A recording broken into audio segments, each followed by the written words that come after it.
না রাখো সুম্মা লাতুসআলুন্না ইয়াওমাইযিন আনিন নাঈম।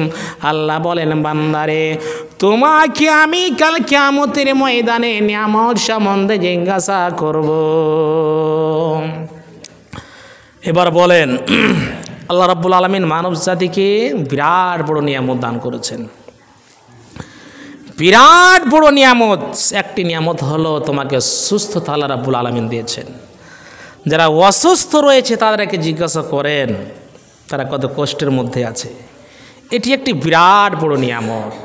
আল্লাহ রাব্বুল আলামিন তোমাকে সুখে শান্তিতে রেখেছে, এটা একটা বিরাট বড় নিয়ামত।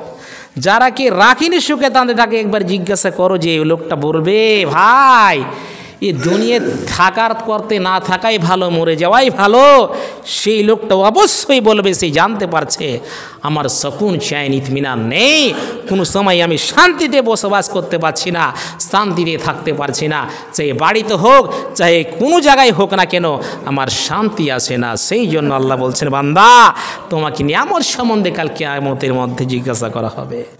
বিশ্ব নবী বললেন উম্মতের দল নিয়ামাতানি মাগবুনুন আসসিহাত ওয়াল ফিরাক। উম্মত রে তোমরা শুনে রাখো দুইটি জিনিস এমন বড় নিয়ামত আসসিহাত ওয়াল ফিরাক। এক নম্বর হচ্ছে তোমার সেহাত, এই তোমার সুস্থতা, তোমার শরীর যদি ভালো থাকে, তোমার শরীর যদি খুব তাজা থাকে তাহলে তোমার মন মানসিকতা সব সময় ঠিক থাকবে।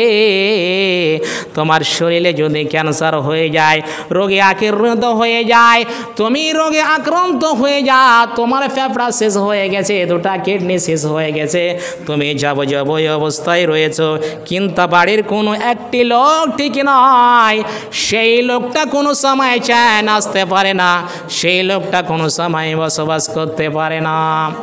শ্রোতাবিন্দু জায়গা শর্ট, একটু যাদের আগে জায়গা আছে জায়গাগুলো দেবেন, একটু এগিয়ে বসেন। তো